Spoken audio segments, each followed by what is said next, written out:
growth? What is our relationship with the world at large?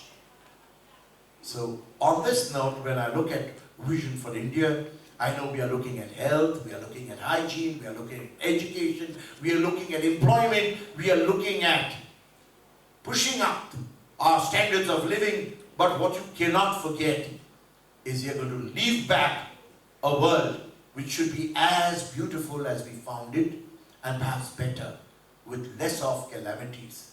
So on that note, let me turn to my left. This left is not always wrong, it is also right. And we have Mr. Dr. Mrityunjoy Mahapatra, the Director of the General of Meteorology, India, Government of India. He will give us what should be the way out, the old technology to the new, the artificial intelligence, the new digital world. How are you looking at the future, and what do you think is the best leg for India? So thank you, Chairperson, and my distinguished panelists. At the outset, I congratulate SAIARD and the organizers for this panel discussion and giving an opportunity to participate in it. The Chairperson has already spelled out a broad vision for the country. If you ask a layman, what is your vision? Basically, it means a dream. And when you look at a dream for 25 years, certainly it is imaginary. But as the learned persons of society talks about this dream, valid for next 25 years, certainly it should be based on certain facts and figures, and it should be justifiable while speaking to others.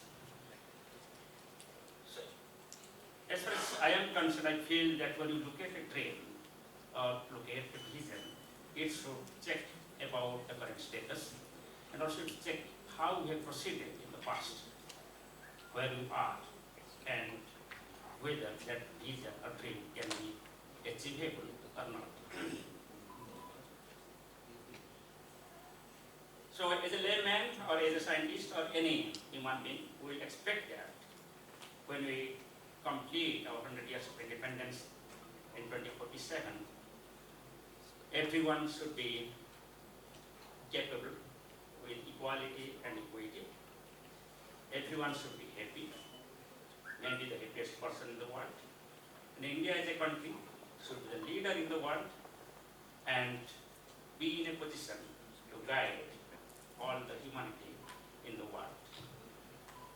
So with this type of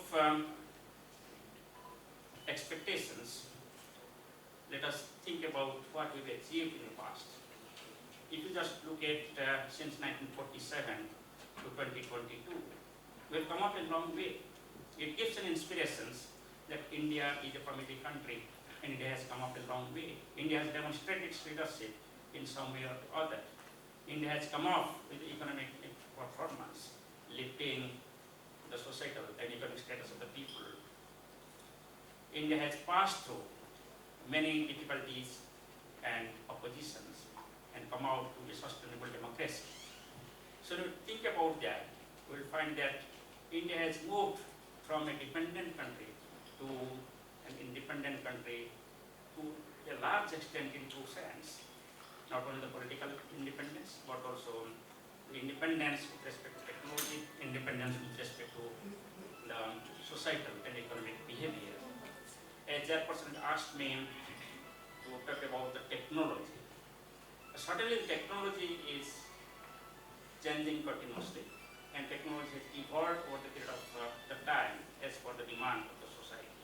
And technology is the main intervention for socio-economic development in any country, and in India also.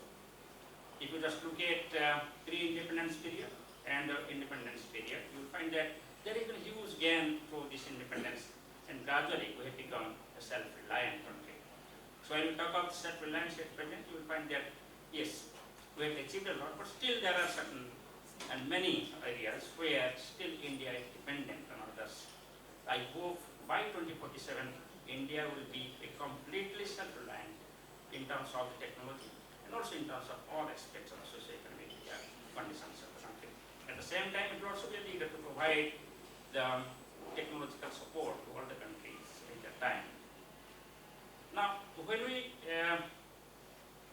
move towards 2047, apart from whatever has been there in the past and what is happening now, there are certain threats to society in terms of the changing environmental conditions, maybe because of the human actions globally or human actions within the country.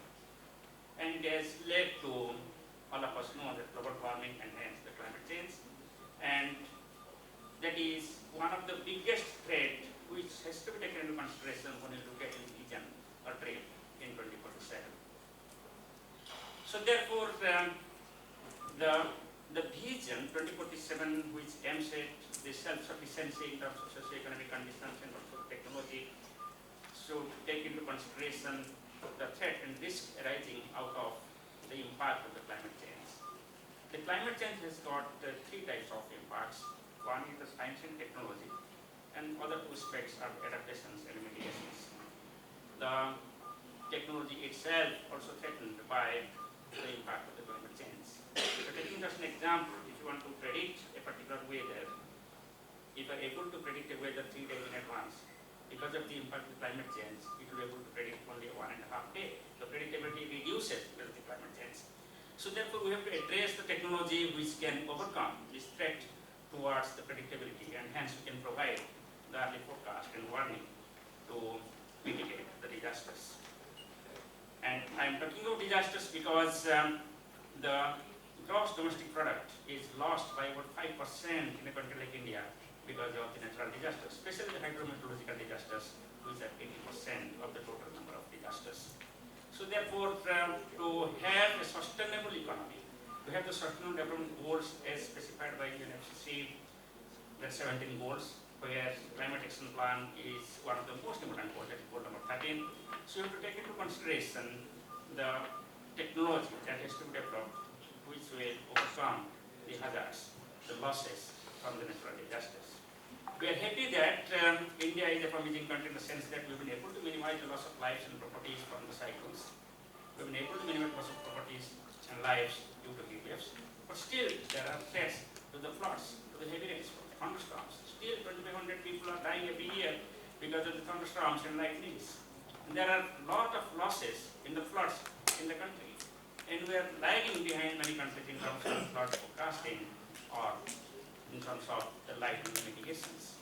So therefore, I hope the Vision 2020 will come up with a technology and its implementation where there will be no severe weather or no hazard being undetected and being unpredicted. And the society will be capable to go for adaptations and mitigations so that there is no loss of life and property. At the same time, the technology also will enable the society to optimize the use of technology and hence to enhance the economy. I will stop here. Yes, so if you have some questions, we can perhaps take that up, but when we go through the other speakers, Mr. Mahapatra was echoing more or less Robert Solow's views. Robert Solow, when he got the Nobel Prize, he wrote a book, Measurement of Economic Growth, and there he says 90% of economic growth depends on technology. And there is a chapter written by Dan Asher on this measurement of economic growth, where he says, no technology, comma, no growth. So that's the point that he was making. Now, I would like to ask him, the rejoinder, technology, yes, but for betterment of the humankind or protection of some against the other? That's my question to you, but we'll take that up later. For the time being, I turn to the north, and when I look at the north, I would ask, because the Northern Star always leads, I would ask that question, how from the north would you look at the perspective of being an Indian? And what is your take on the vision of India, where we define ourselves, read ourselves as an Indian, not from our state, not from our religion, not from our faith, but the very fact that we are beholden to this country and we are a citizen of the same country. So what's your take on, let's say, the common code of conduct and reservations and behaving as Indians should behave. Thank you, Chairperson, sir, S.K. Mukherjee. And I also take this opportunity to thank SAIARD for organizing this Made of India and giving me the opportunity. As an individual, it is our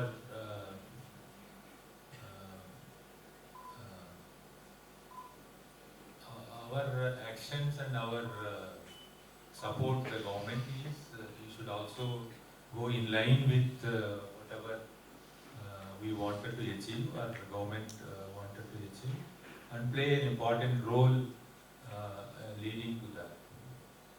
See, Honorable Prime Minister, Vision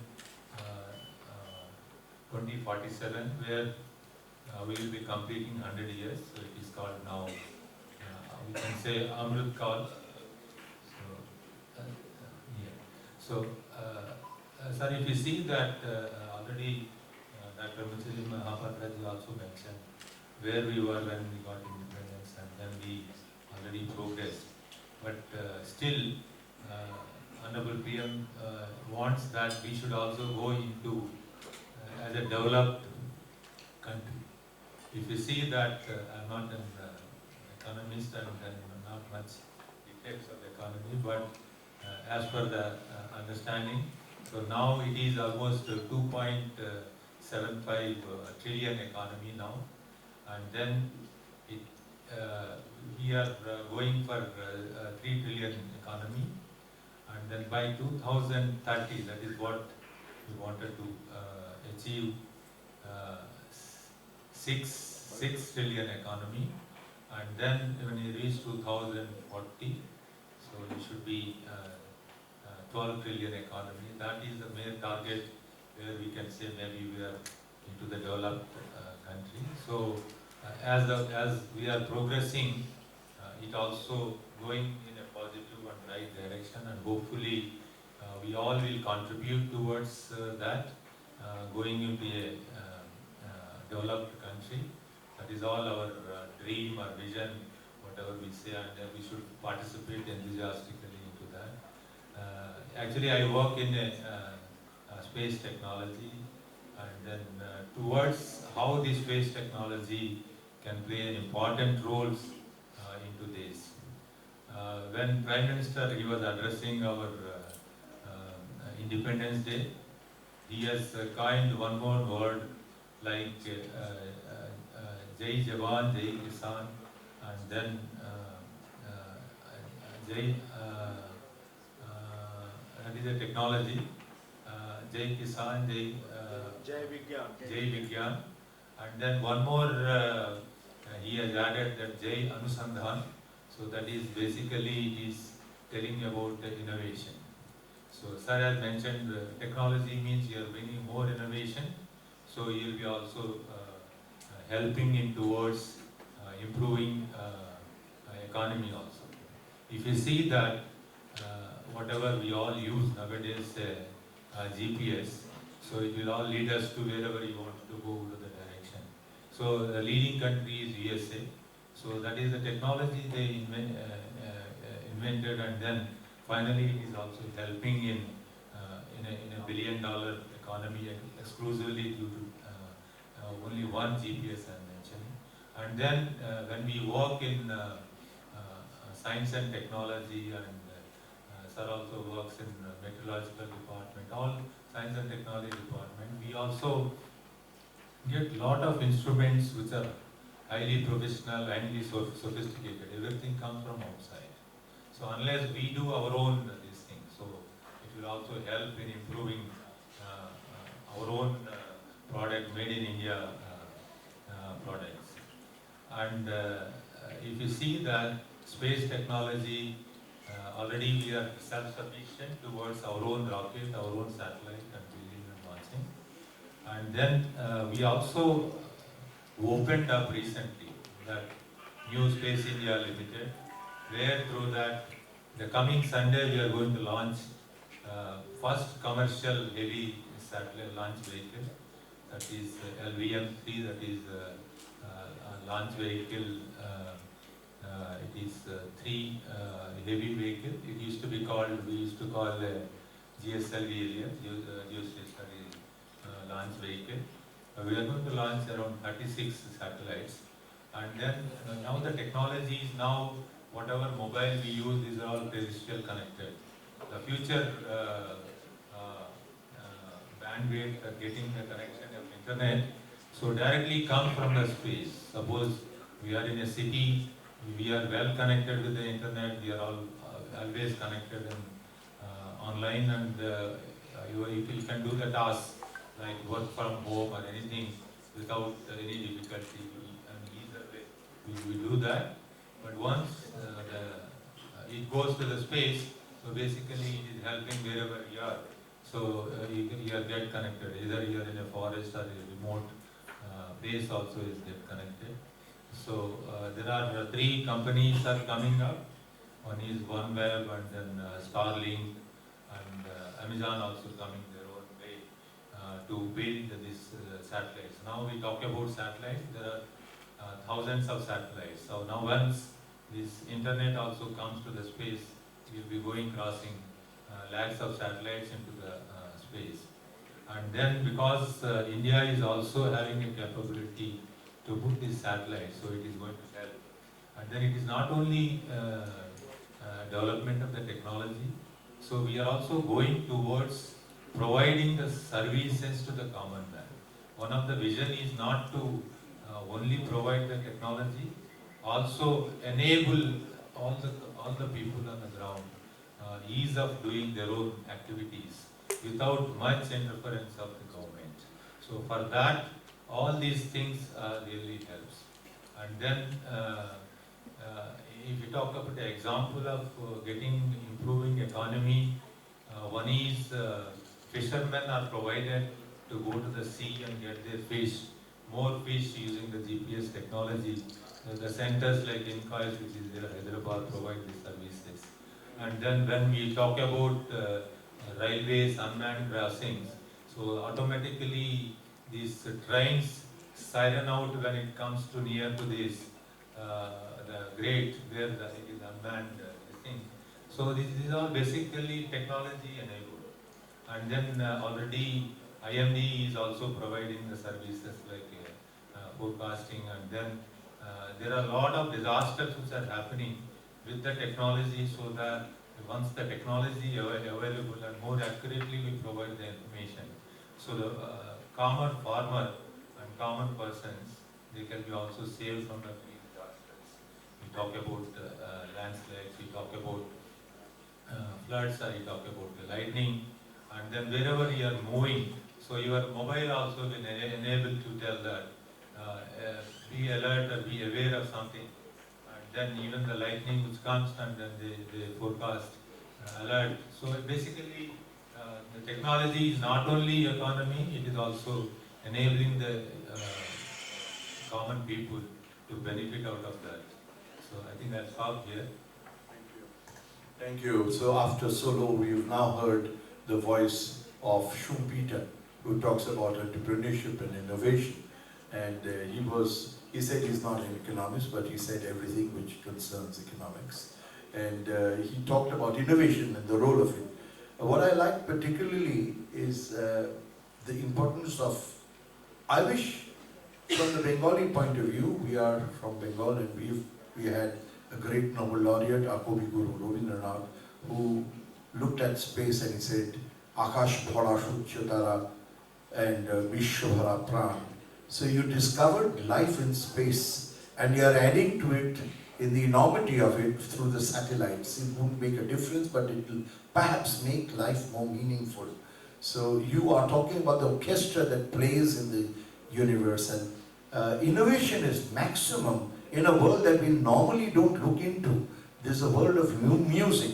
There's the world of art and culture. Recently, Calcutta won the UNESCO award for intangible heritage. Now, we know art, culture, which is the purple economy, and the orange economy, and you were touching on the orange economy, which is audiovisual. This is perhaps a very strong element of the future.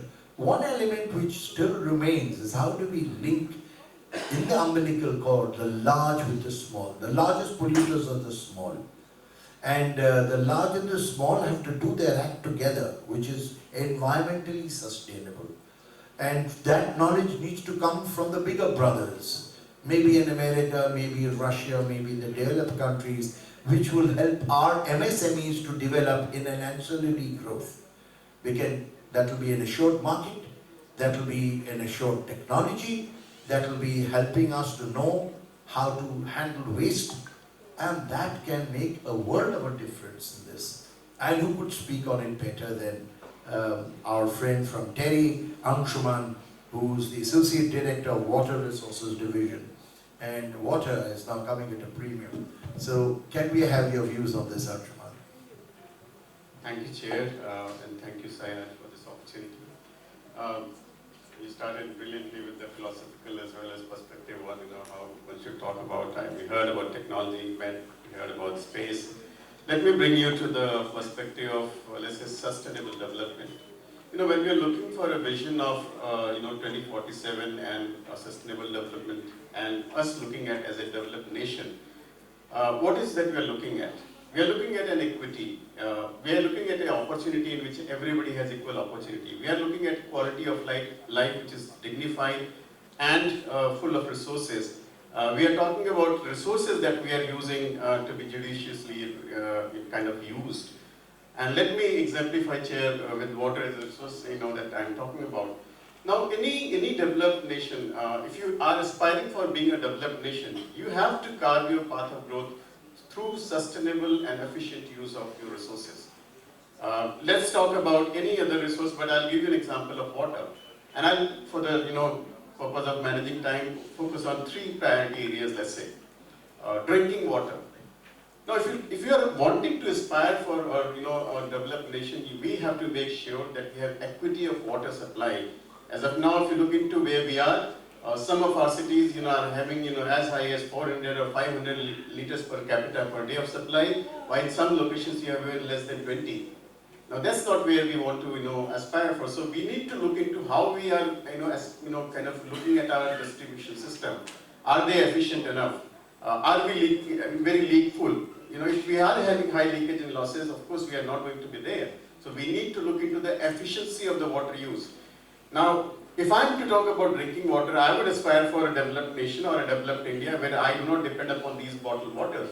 I should be, in a position when I open my tap, I have a water which I can actually say as a drinking water. By the way, what is a drinking water by definition? How do you even define drinking water?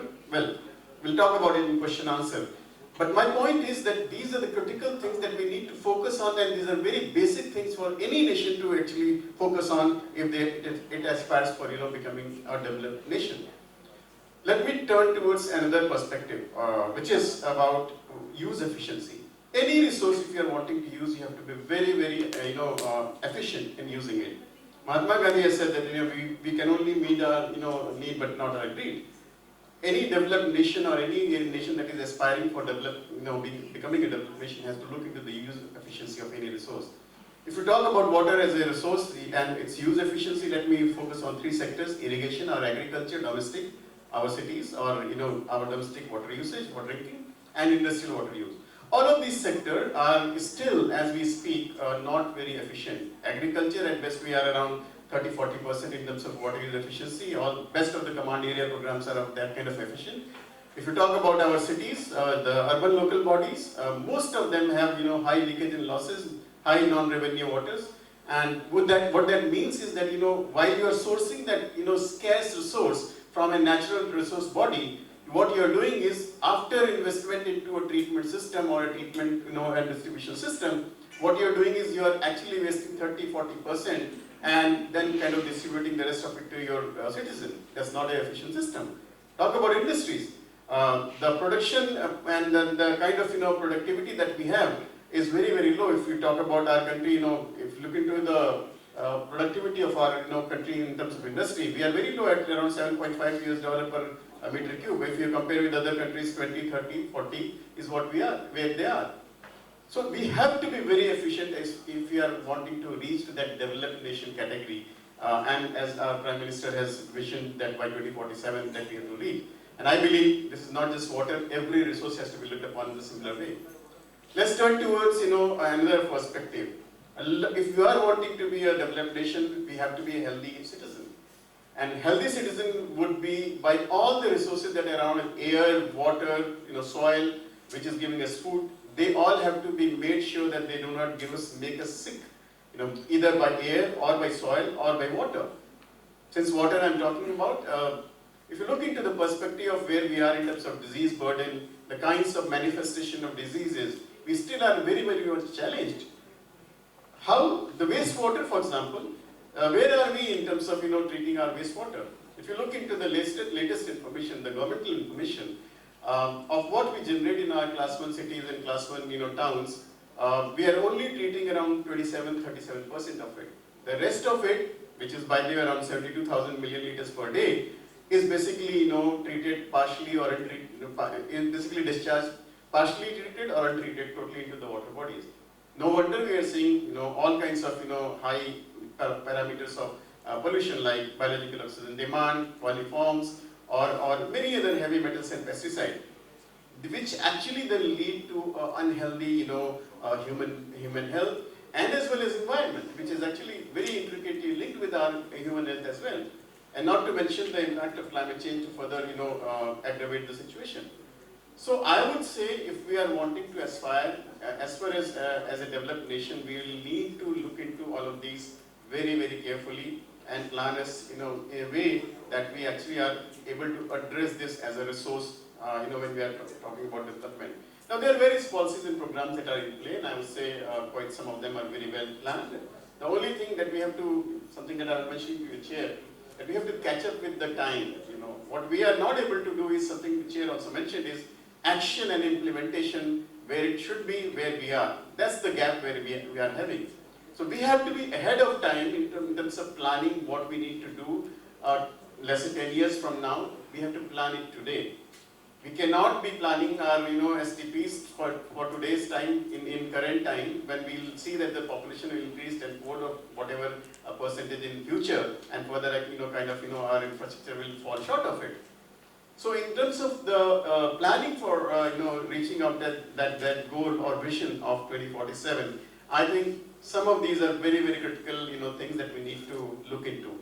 Technology, healthy policy which are conducive, and reforms in the policy taken into account, inclusiveness of people with participatory approach, citizens' involvement, all of these are very critical part of how you want to move forward in terms of implementation. I can talk about that maybe later, Chair. I don't know how much time do we have, but I'll be very happy to discuss if we have a second round as well. I'll stop here. Thanks. Right.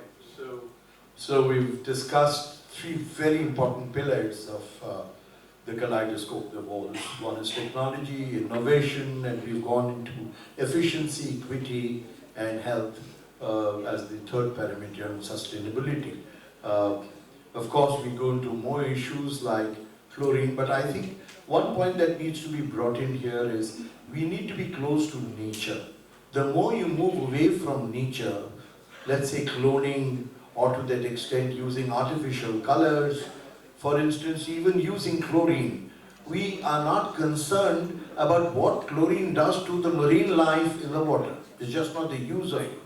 So if you look at it in that way, let's go back to nature, vegetable oils, vegetable dyes, live simple life which is bound on nature, and don't try to make an artificiality ingrained part of yourself. I think that's basically the message that he was using. But the time that I have, I think, is very limited. We'd love to carry on, and I'm amazed at the brilliance of the three speakers because they brought in a lot of sense within 40 minutes. I asked for 2 questions because I know in the audience we have some great minds.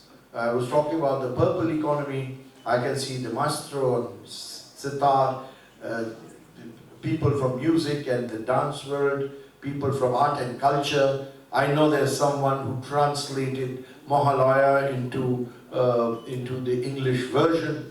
But I think you need to also bring in the meaning of the English version. What does it mean? So that's the point I was trying to harp on. What does it take to be an Indian?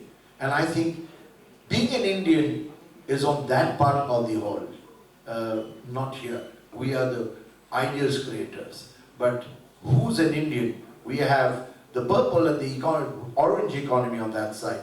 I pause for 2 questions from the audience which can stimulate this speakers.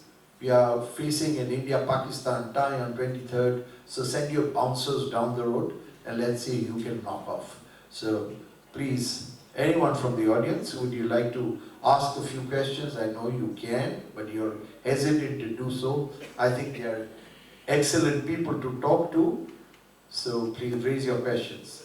Raise your hand and let me see. Or has lunch made you so sedate? Yes, please. Oh, what could be better than our guest from Russia asking a question? Big hand for them, for that program. Thank you so much for this opportunity. Calcutta was the capital of education of India.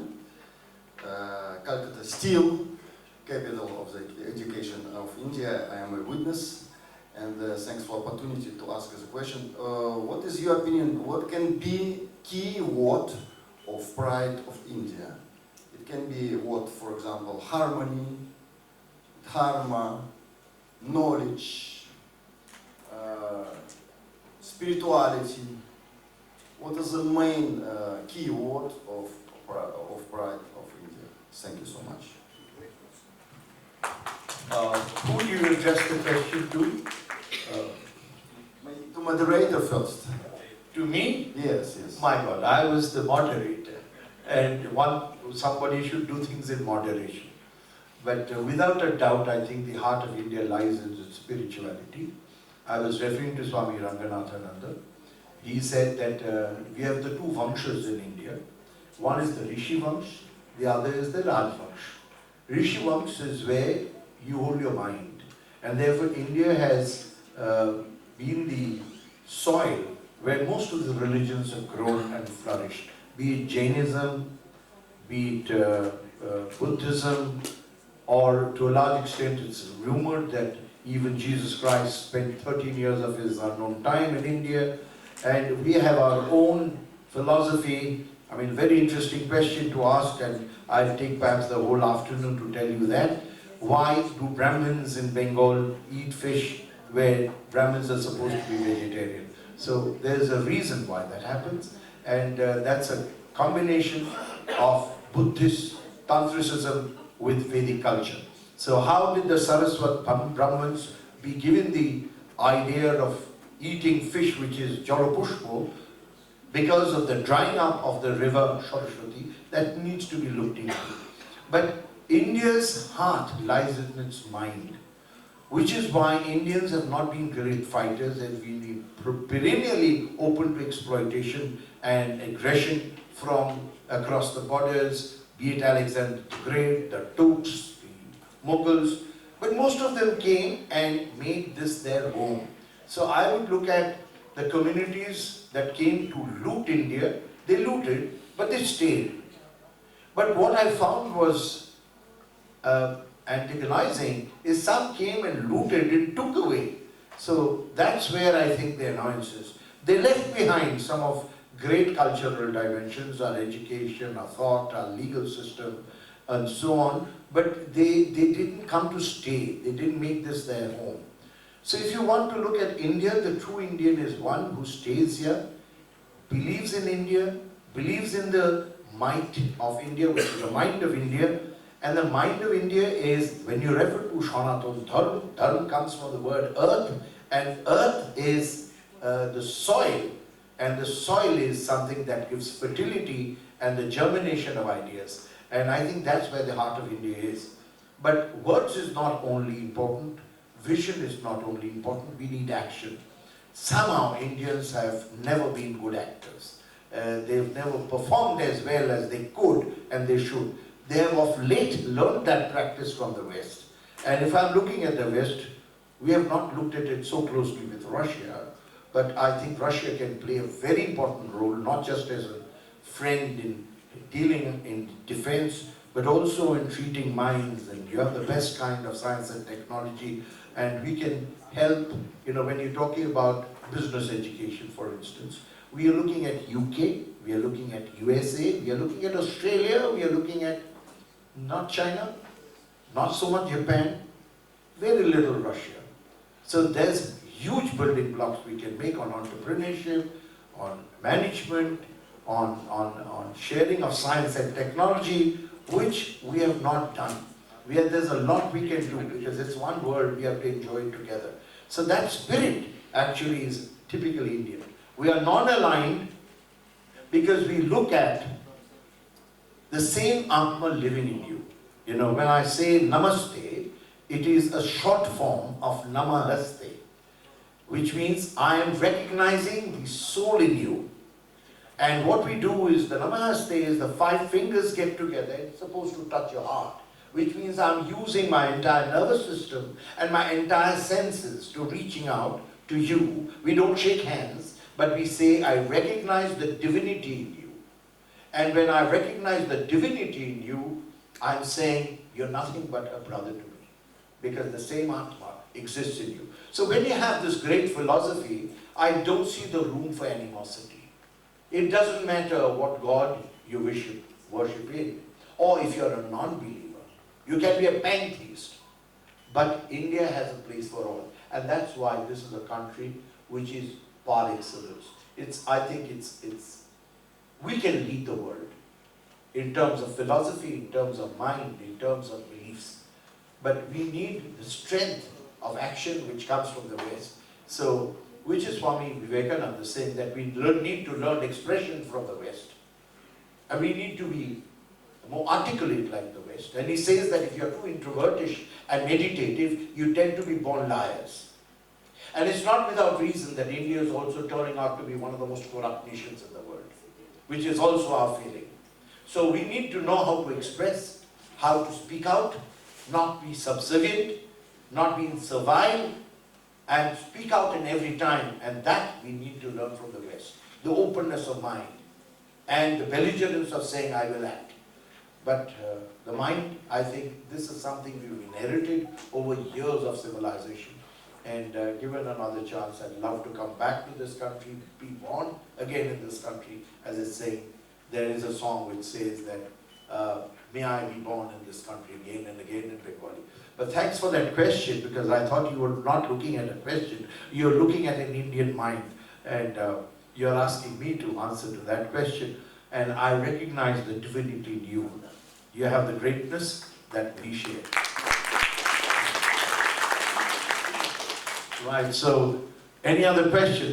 Yes, that's an Indian speaking now. You have to lead after a foreigner has told us which way we lie. Yeah, come.